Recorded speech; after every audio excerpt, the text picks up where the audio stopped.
Irmãos e irmãs, vamos a mais uma liturgia da palavra, momento de fé, de reflexão, de meditação. É hora de deixarmos Deus nos falar. Todos os dias temos que dedicar um tempo para Deus. Temos 24 horas no dia, será que não conseguimos deixar pequenos momentos para Deus nos falar? Vamos fazer isso, caros irmãos e irmãs. Liturgia da Palavra veiculada na Igreja Católica Apostólica Romana no mundo inteiro, 18 de janeiro de 2020, sábado da primeira semana do Tempo Comum. A cor litúrgica é verde. Ofício do dia. Antífona da entrada. Ergamos os nossos olhos para aquele que tem o céu como trono. A multidão dos anjos o adora, cantando a uma só voz. Eis aquele cujo poder é eterno. Oração do dia. Ó Deus, atendei como Pai as preces do vosso povo, dai-nos a compreensão dos nossos deveres e a força de cumpri-los. Por nosso Senhor Jesus Cristo, vosso Filho, na unidade do Espírito Santo. Assim seja. Primeira leitura, leitura do primeiro livro de Samuel. Capítulo 9, versículos do 1º ao 4º, 17 ao 19, e o capítulo 10º, versículo 1. Havia um homem de Benjamim chamado Cis, filho de Abiel, filho de Seror, filho de Becorat, filho de Afia, um benjaminita, homem forte e valente. Ele tinha um filho chamado Saul, de boa apresentação. Entre os filhos de Israel não havia outro melhor do que ele. Dos ombros para cima, sobressaía a todo o povo. Ora, aconteceu que se perderam umas jumentas de Cis, pai de Saul. E Cis disse a seu filho Saul: toma contigo um dos criados, põe-te a caminho e vai procurar as jumentas. Eles atravessaram a montanha de Efraim e a região de Salisa, mas não as encontraram. Passaram também pela região de Salim, sem encontrar nada, e ainda pela terra de Benjamim, sem resultado algum. Quando Samuel avistou Saul, o Senhor lhe disse: este é o homem de quem te falei. Ele reinará sobre o meu povo. Saul aproximou-se de Samuel na soleira da porta e disse-lhe: peço-te que me informes onde é a casa do vidente. Samuel respondeu a Saul: sou eu mesmo o vidente. Sobe na minha frente ao santuário da colina. Hoje comereis comigo e amanhã de manhã te deixarei partir, depois de ter revelado tudo o que tens no coração. Na manhã seguinte, Samuel tomou um pequeno frasco de azeite, derramou-o sobre a cabeça de Saul e beijou-o, dizendo: com isto o Senhor te ungiu como chefe do seu povo Israel. Tu governarás o povo do Senhor e o livrarás das mãos de seus inimigos que estão ao seu redor. Palavra do Senhor. Graças a Deus. Salmo responsorial é o Salmo 21. Versículos do 2º ao 3º, do 4º ao 5º, do 6º ao 7º, refrão 2º. Ó Senhor, em vossa força o rei se alegra. Repitamos: ó Senhor, em vossa força o rei se alegra. Senhor, em vossa força o rei se alegra, quando exulta de alegria em vosso auxílio. O que sonhou seu coração lhe concedestes, não recusastes os pedidos de seus lábios. Ó Senhor, em vossa força o rei se alegra, com bênção generosa o preparastes, de ouro puro coroastes sua fronte. A vida ele pediu e vós lhe destes, longos dias, vida longa pelos séculos. Ó Senhor, em vossa força o rei se alegra, é grande a sua glória em vosso auxílio, de esplendor e majestade o revestistes, transformastes o seu nome numa bênção, e o cobristes de alegria em vossa face. Ó Senhor, em vossa força o rei se alegra. Repitamos: ó Senhor, em vossa força o rei se alegra. Aclamação ao Santo Evangelho. Aleluia, aleluia. Aleluia, aleluia. Aleluia, aleluia. Aleluia, aleluia. O Espírito do Senhor repousa sobre mim e enviou-me a anunciar aos pobres o Evangelho. Trecho do Evangelho de Jesus Cristo, segundo Lucas, capítulo 4, versículo 18. Aleluia, aleluia. Aleluia, aleluia. Aleluia, aleluia. Aleluia, aleluia. Evangelho de Jesus Cristo segundo São Marcos, capítulo 2, versículos de 13 a 17. O Senhor esteja convosco. Ele está no meio de nós. Proclamação do Evangelho de Jesus Cristo segundo São Marcos. Glória a vós, Senhor. Pelo sinal da Santa Cruz, livra-nos Deus nosso Senhor dos nossos inimigos. Naquele tempo, Jesus saiu de novo para a beira-mar. Toda a multidão ia ao seu encontro, e Jesus os ensinava. Enquanto passava, Jesus viu Levi, o filho de Alfeu, sentado na coletoria de impostos, e disse-lhe: segue-me. Levi se levantou e o seguiu. E aconteceu que, estando à mesa na casa de Levi, muitos cobradores de impostos e pecadores também estavam à mesa com Jesus e seus discípulos. Com efeito, eram muitos os que o seguiam. Alguns doutores da lei, que eram fariseus, viram que ele comia com pecadores e cobradores de impostos. Então, eles perguntaram aos discípulos: por que ele come com cobradores de impostos e pecadores? Tendo ouvido, Jesus respondeu-lhes: não são as pessoas sadias que precisam de médico, mas as doentes. Eu não vim para chamar justos, mas sim pecadores. Palavra da salvação. Glória a vós, Senhor. Aleluia, aleluia.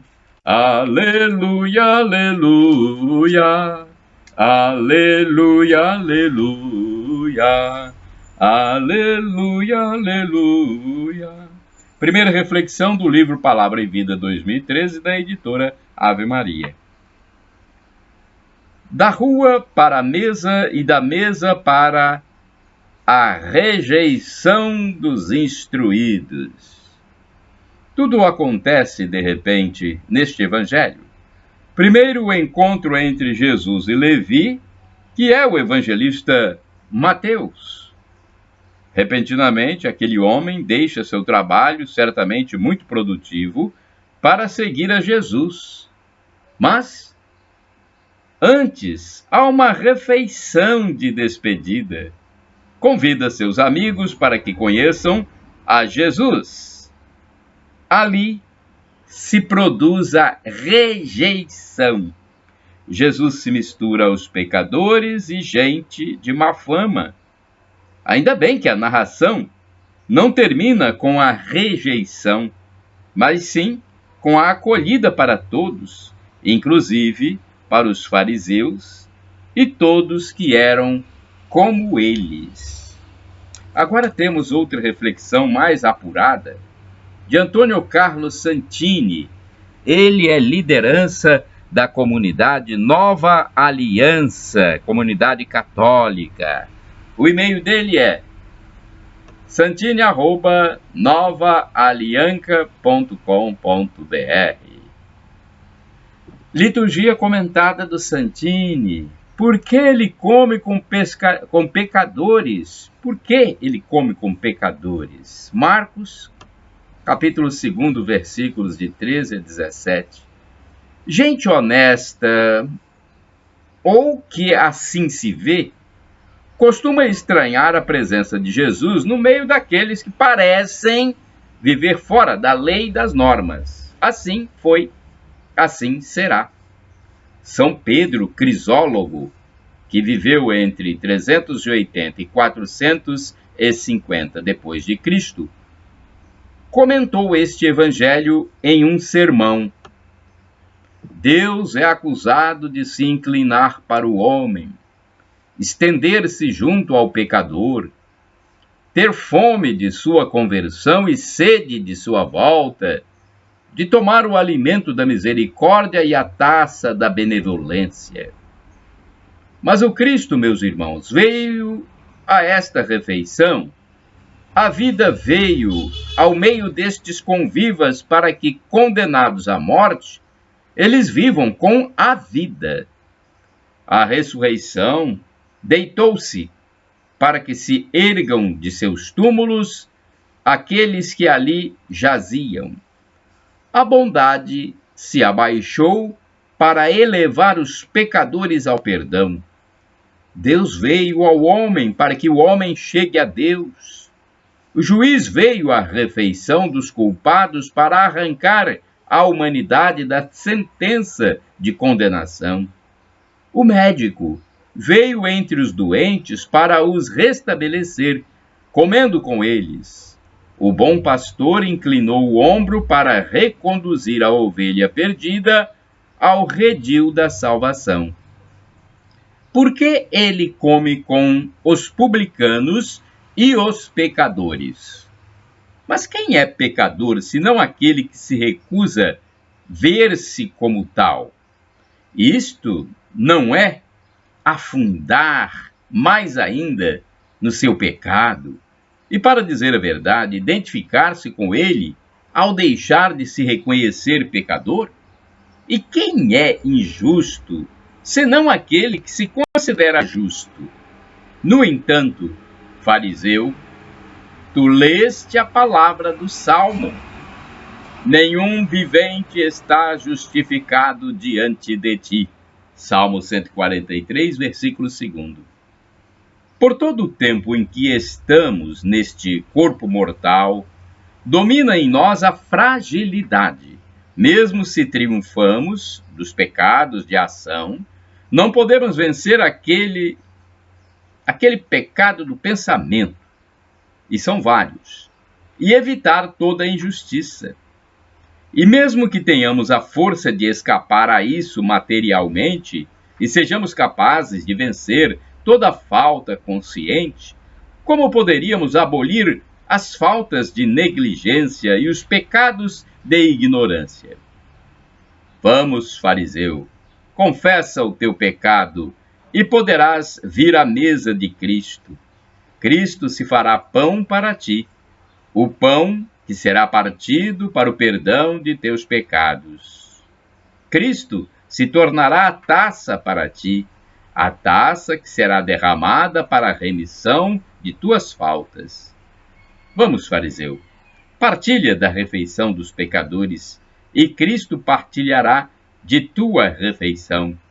Reconhece-te pecador, e Cristo comerá contigo. Entra com os pecadores no festim de teu Senhor. Entra com os pecadores no festim de teu Senhor, e poderás não ser mais pecador. Orai sem cessar, irmãos e irmãs. Preparas uma mesa para mim. Salmo 23, versículo 5. Santo do Dia. É um texto preparado pelo padre Evaldo César de Souza, missionário redentorista. Esse missionário redentorista escreve diariamente para o site a12.com, trazendo para nós a história dos santos. A sua bênção, Padre Evaldo. 18 de janeiro de 2020, vamos ver então o santo do dia. É uma santa, Santa Margarida da Hungria. Margarida era uma princesa. Margarida era uma princesa, filha do rei da Hungria, de origem bizantina. Ela nasceu em 1242. Logo foi batizada, pois os reis eram fervorosos cristãos. Aos 10 anos, o casal real entregou para viver e ser preparada para os votos religiosos. 2 anos depois, fez a profissão de fé religiosa e, em 1261, tomou o véu definitivo, entregando seu coração e sua vida a serviço do Senhor. Tinha especial devoção pela Eucaristia e paixão de Cristo.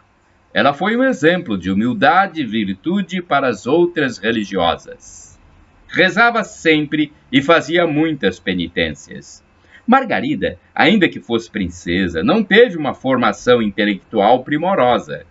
Sua instrução se limitou ao conhecimento primário da escrita e da leitura. Ela pedia que lhe lessem as Sagradas Escrituras e confiava sua direção espiritual ao seu confessor. Amava a pobreza e nada possuía de seu. Sua vida contemplativa a fez receber o dom das visões. Ela se tornou uma das grandes místicas medievais da Europa, respeitada e amada pelas comunidades religiosas, pela corte e população. Morreu em 18 de janeiro de 1270. Reflexão. O desejo de servir a Deus pela pobreza e dedicação ao próximo santificou e santifica muitos homens e mulheres ao longo dos anos.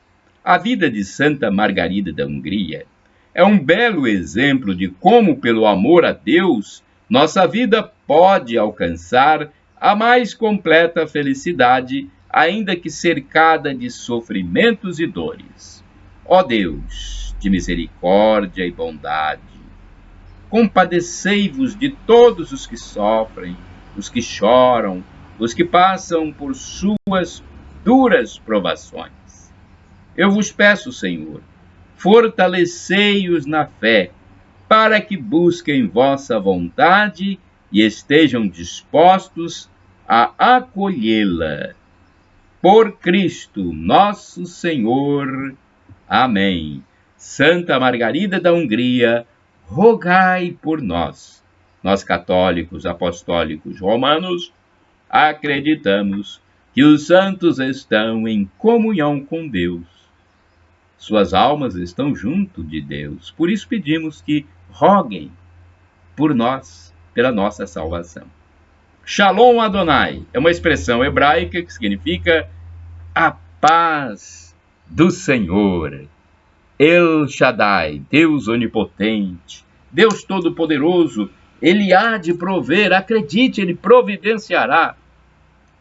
E também temos no dialeto de Jesus a expressão Maranatá. Foi utilizada pelo apóstolo São Paulo, responsável pela nossa cristianização.